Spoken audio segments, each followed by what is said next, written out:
आज बीजेपी कार्यालय में किरोड़ीलाल मीणा जी आए थे जन सुनवाई के लिए। अंदर बहुत सारे लोगों की बातें सुनी जा रही है, लेकिन हम जब आए तो देखा गेट के पास ही ये लोग बैठे हैं। काफ़ी ज़्यादा तादाद में तो है, लेकिन इनकी सुनवाई नहीं हुई अभी तक। काफ़ी प्रयास इन्होंने इतने सालों से किए हैं कि इनकी बात सुन ली जाए। सबसे पहले तो पूछते हैं इनसे कि क्या कुछ पूरा मामला है और किस लिए आज यहाँ पर आए हैं। जी सर बताइए, ये इंटर डिस्कॉम सांथरण नीति का आपका क्या कुछ परेशानी है और आज क्यों आए हैं आप यहाँ पर? विगत 25 वर्षों से राजस्थान में इंटर डिस्कॉम तबादले, एक डिस्कॉम से दूसरे डिस्कॉम में बिजली कर्मचारियों के तबादले नहीं हो रहे। हजारों कर्मचारी जो बेचारे बहुत ज़्यादा परेशान हैं, जो शारीरिक अपंग हो चुके, कुछ महिला कर्मचारी हैं, उनके भी तबादले नहीं होते। जो विकलांग हो चुके हैं, उनको रोज़मर्रा की जो दिनचर्या है उसको करने में भी असहज महसूस कर रहे हैं, उनको दिक्कत आ रही है, भारी समस्याओं का सामना करना पड़ रहा है। दूर दराज के क्षेत्रों में राजनीतिक लोकल राजनीति के प्रभाव में उनका लगातार शोषण हो रहा है, आर्थिक शोषण, मानसिक शोषण लगातार हो रहा है। बावजूद इन बिजली कर्मचारियों को पिछले 25 सालों से सुना नहीं जा रहा है। इस सरकार ने आदेश जारी कर दिया, लेकिन उस आदेश को प्रपोजल मांग लिए, उस आदेश को आज तक बिजली निगमों ने या तीनों डिस्कॉम ने इम्प्लीमेंट नहीं किया। तो ब्यूरोक्रेट्स आते हैं, चले जाते हैं, समय निकाल के फाइलों को लेके बैठ जाते हैं। रुकिए और जरा ध्यान से सुनिए। क्या आप हमारी इन खबरों से अपने व्यापार को भी बढ़ाना चाहते हैं? तो आप भी खबरों के दौरान इस तरह के एलिमेंट्स पर अपना विज्ञापन दे सकते हैं, या फिर ऐसे खबर के 1 मिनट बाद अपना पूरा विज्ञापन डलवाएं, जो कि 8 लाख से ज्यादा सब्सक्राइबर्स और फॉलोअर्स वाले द फैक्ट इंडिया चैनल्स और पेजेस से राजस्थान के कोने कोने में पहुंचेगा और इससे आपका व्यापार, ब्रांड सब कुछ बढ़ेगा। ऊर्जा मंत्री बदले, मुख्यमंत्री बदले, लेकिन उनकी समस्याओं का समाधान आज दिन तक नहीं हुआ।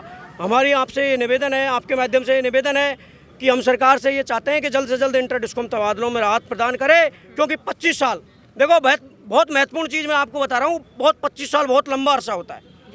एक जगह नौकरी करना, अपने घर से दूर दराज के क्षेत्रों में नौकरी करना बहुत मुश्किल होता है। बहुत तरह की परेशानियां आए दिन आती हैं। तो हम ये चाहते हैं कि भाई अन्य विभागों की तरह हमें भी इंटर डिस्कॉम तबादलों में राहत दी जाए। अन्य राज्यों की तर्ज पे इन बिजली कर्मचारियों के भी समस्या का समाधान हो, इनके भी तबादले हो। एक चीज़ मैं और बताना चाहूँगा, 2/6/2016 में वसुंधरा जी ने लाडनू के कुछ हिस्से को तोड़ के जोधपुर डिस्कॉम से अजमेर डिस्कॉम में कर दिया। तो वहाँ जो कर्मचारी थे, पर्टिकुलर एरिया को किया था, तो उनके इंटर डिस्कॉम तबादले इन्होंने कर दिए। वो कर्मचारी जो जोधपुर डिस्कॉम से लगे थे, आज वो अजमेर डिस्कॉम में सेवाएं दे रहे हैं। तो यही हम कहना चाह रहे हैं, हमारे साथ भी केवल सरकार इस तरह का कॉम्प्रोमाइजिंग लेटर निकाल देवे जिससे समाधान हो जाए। तो जब वसुंधरा जी ने अपने क्षेत्र के लोगों के लिए सब किया, तो आप लोग उनके पास नहीं गए इस मामले को लेकर? देखो, उस समय हम कोशिश जरूर करते थे, लेकिन बहुत बड़े लेवल पे उन्होंने कहा भाई पर्टिकुलर एरिया जाता है तो कर्मचारी जाएगा। अभी भी भर ब्यावर इस सरकार ने भी, पिछली सरकार में जैसे ब्यावर जिला बनाए, तो वहाँ भी जोधपुर डिस्कॉम का कुछ हिस्सा इधर आ रहा है। अभी तक वो मामला भी प्रक्रियाधीन है, उसको भी ये हैंड ओवर नहीं कर पाए। हाँ, ये बात सही है कि उसको भी ये करेंगे। इन्होंने प्रपोजल मांग लिए, आदेश जारी कर दिए, इसका भी आदेश जारी कर चुके। हम यही चाहते हैं कि भाई सरकार हमारी जो भावना है इनको समझे और जल्द इंटर डिस्कॉम तबादलों में राहत देवे। आपने भी जिक्र किया 2016 से, जहाँ तक मुझे याद है कि 2016 से और अब 2025 चल रहा है और अंत है, 12वें महीने में है, दिसंबर में। तो इतना समय हो गया, लगभग 10 साल हो गए। तो इस बीच आपने किन किन मंत्रियों से इस बारे में मुलाकात की? देखो, केवल वो तो पर्टिकुलर एरिया में जो लोग किए थे, बाकी 25 साल हो गए ना इंटर डिस्कॉम तबादले, 25 सालों से ही नहीं हो रहे। ये बड़ी समस्या है कि भाई 25 साल बहुत लंबा अंतराल होता है। जब अन्य विभाग में हो रहे हैं तो जीनाइन सी बात है, हमारी जो समस्या है जो वाजिब है। और जब आपने 16 में कर दिया तो अब करने में क्या दिक्कत है आपको? मैं ये पूछ रही हूँ, किन किन नेताओं से आपने इस मामले को लेकर मुलाकात हमने राजस्थान सरकार का कोई विधायक, मंत्री, एमएलए, सांसद, मुख्यमंत्री हमने नहीं छोड़ा जिसके दरबार में हम इस समस्या को लेकर नहीं गए। मामला 200 से ज़्यादा एमएलए ने लिख दिया, रिकमेंडेशन कर दी ऊर्जा मंत्री के नाम और सीएम के नाम, बावजूद समाधान नहीं हो रहा। मामला 31 बार विधानसभा में उठ गया। अब बताओ, इससे ज़्यादा तो हम कहाँ जाएं? देखिए, इस दरमियान तो सरकार भी बदली है, कभी कांग्रेस की रही, कभी बीजेपी की रही। अब वर्तमान में बीजेपी की, आप इसलिए बीजेपी के ऑफिस आए हैं इस मामले को लेकर, लेकिन आपने इससे पहले भी तो कार्रवाई की होगी ना इस मामले को लेकर। देखो, मैं कह रहा हूँ ना आपसे, ऐसा कोई मंत्री या विधायक हमने नहीं छोड़ा। गहलोत राज में भी हमने बहुत कोशिश की थी, ऐसा कोई मंत्री उस समय भी नहीं छोड़ा। हम धरने के दौरान 194 दिन जब विधायक आवास पे बैठे थे, उस दौरान भी सीएम साहब से, गहलोत साहब थे, उनसे भी हम 3 बार मिले और तीनों बार उन्होंने हमें स्वीकृति दी, लेकिन जो सैद्धांतिक स्वीकृति थी वो पेपर में नहीं आ पाई। और वही हाल अब है। अब बीजेपी सरकार है, हम इनसे भी लगातार कोशिश कर रहे हैं जब से सरकार बनी है। देखिए, ये आप कह रहे हैं 25 साल पूरा मामला हो गया है, नहीं हो रहा है स्थानांतरण, और दूसरी चीज़ ये कि 10 साल से तो आप भी इस चीज़ का 2016 से अब तक प्रयास कर रहे हैं। जब इतने सालों में नहीं हुआ है तो अब आपको किससे उम्मीद है कि अब कौन करवा पाए? देखो, माननीय किरोड़ीलाल जी ने हमारा गहलोत राज में इस मामले को लेकर बहुत बड़ा आंदोलन, बहुत बड़ी संख्या में हम लोग इकट्ठे हुए थे, बहुत जोर शोर से मुद्दा उठाया था और उस समय कहीं कहीं कांग्रेस सरकार का ध्यान आकर्षण कराया था। तो हमें उम्मीद है आज भी माननीय मंत्री महोदय किरोड़ीलाल जी अपने जो इस मामले को लेकर माननीय भजनलाल जी के पास जाए और हमारी जो समस्या है इसका समाधान करा के लाए। जी। तो हमारी आखिरी उम्मीद माननीय किरोड़ी लाल जी है कि वही एक सीएम तक मध्यस्थता करे इस मामले पे और वो एक समाधान करा सकते हैं, क्योंकि उन्होंने पैरवी की है तो उनसे कहीं न कहीं आज भी हमें उम्मीद है। अब पैरवी तो 200 से ज़्यादा एमएलएज ने की है, लेकिन सत्ता परिवर्तन होता ही उन लोगों के विचार बदल जाते हैं, वो एक अलग चीज़ है। लेकिन इन जो बिजली कर्मचारियों की पीड़ा है इसको कहीं न कहीं समाधान सरकारों को करना चाहिए। और एक बड़ी बात ये भी मैं कहूँगा कि पहली बार पूर्वी राजस्थान से माननीय मुख्यमंत्री महोदय बने, तो उनका गृह जिला जो भरतपुर लगता है उससे भी हजारों कर्मचारी हैं जो इस समस्या से बहुत ज़्यादा परेशान है।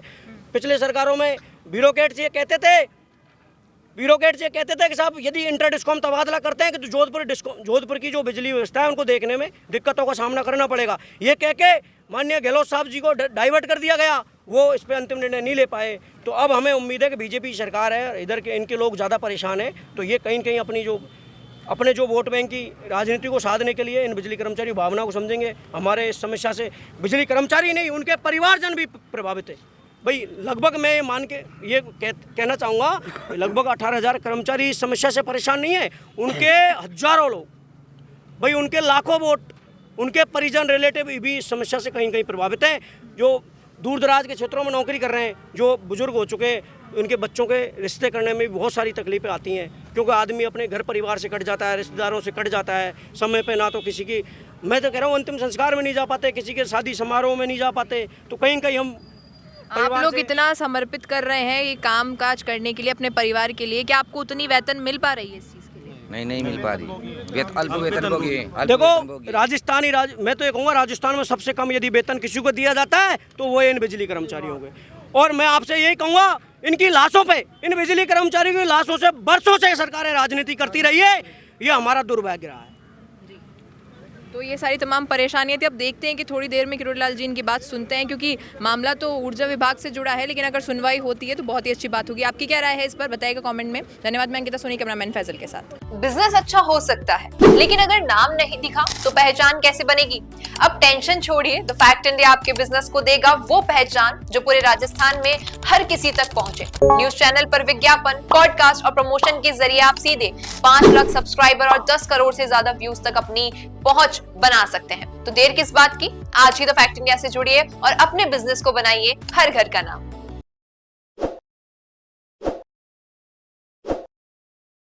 ताज़ा खबरों के लिए विजिट करें द फैक्ट इंडिया की वेबसाइट और डाउनलोड करें द फैक्ट इंडिया ऐप।